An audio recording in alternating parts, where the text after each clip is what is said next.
I will always remember the night it started. I was studying intensely for a course in myth and folklore, perhaps too intensely.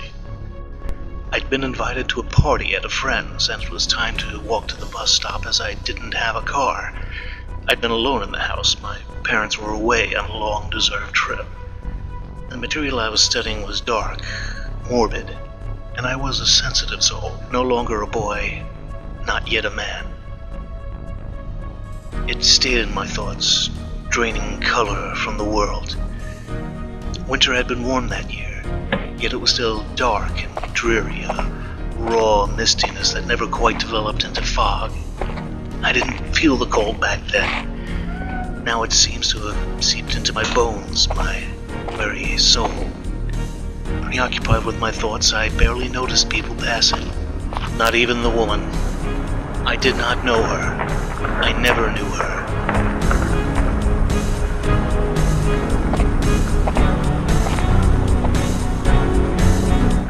But fate made our paths cross as she walked into mortal peril.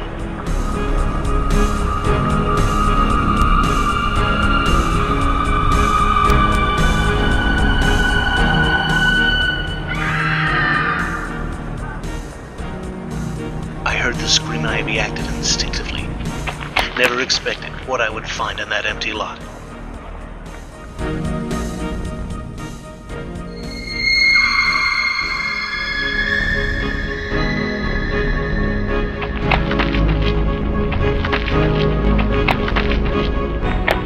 I tried to call for help, but the payphone was dead. And really, what could I say? What had I seen? Was I losing my mind? Something came rushing towards me and fear filled my heart.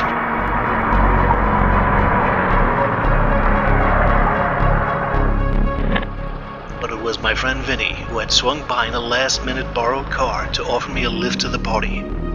I tried to tell him what I had seen, realizing by his face how crazy it all sounded.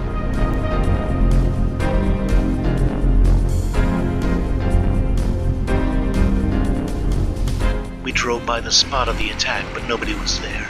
Nothing. Maybe it had just been some strange prank. So we went on to the party.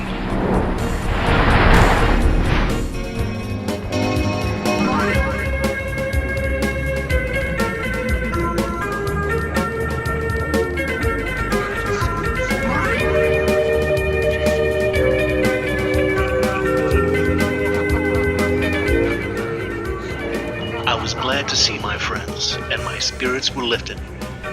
At first.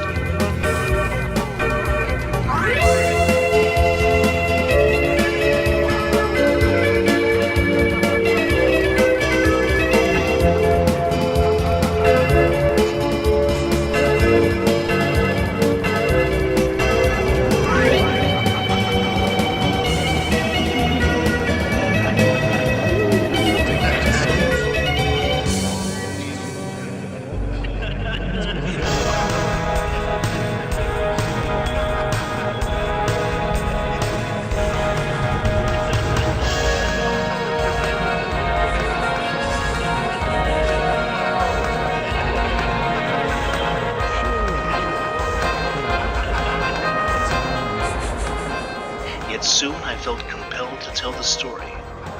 And the face, that bloodless, dead face, kept appearing before me. My friend Cindy tried to cheer me up, get me to dance, but suddenly she only reminded me of the woman, the dead woman.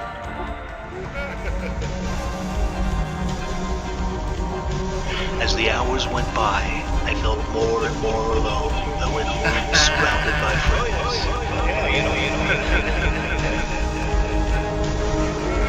Their innocent laughter, a mockery.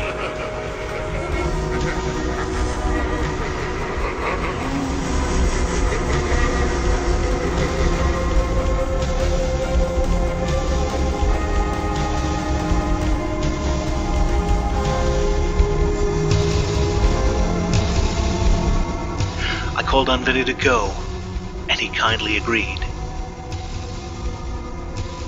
I left my school friends behind. Some of them I would never see again.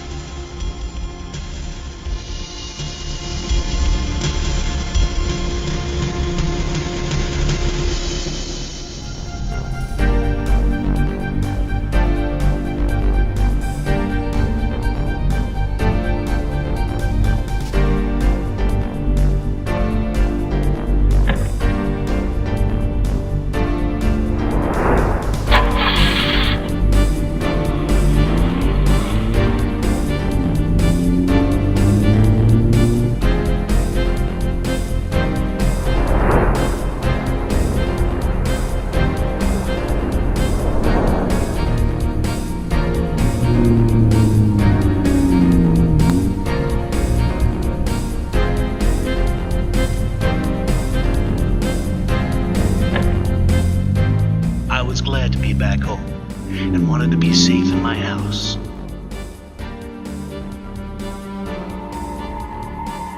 Suddenly, I felt a malign presence. It was the thing, the ghoul.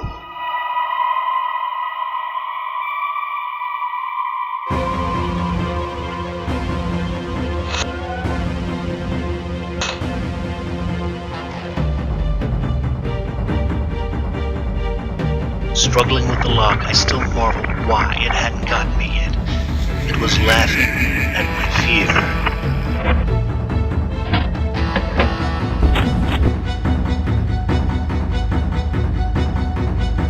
Running for some weapon to use against the thing, I found my grandmother's crucifix, multiply blessed.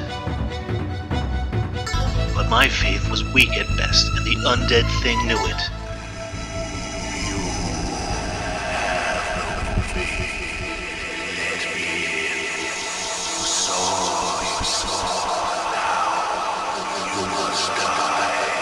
And I thought that if supernatural evil existed, there might be a counteracting force for good. And it was gone. Vanished.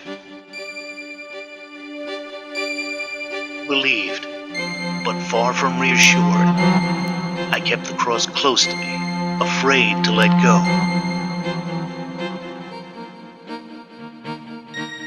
Watching.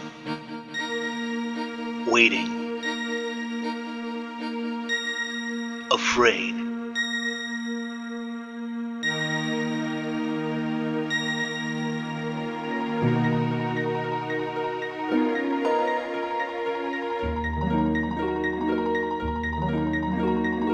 Finally, sleep claimed me.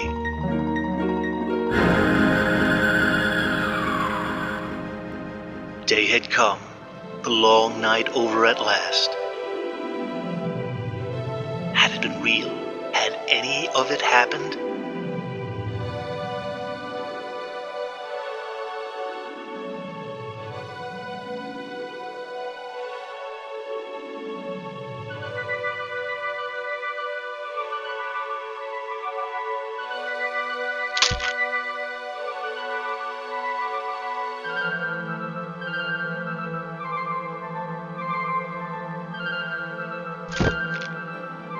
And then I knew my nightmare wasn't over.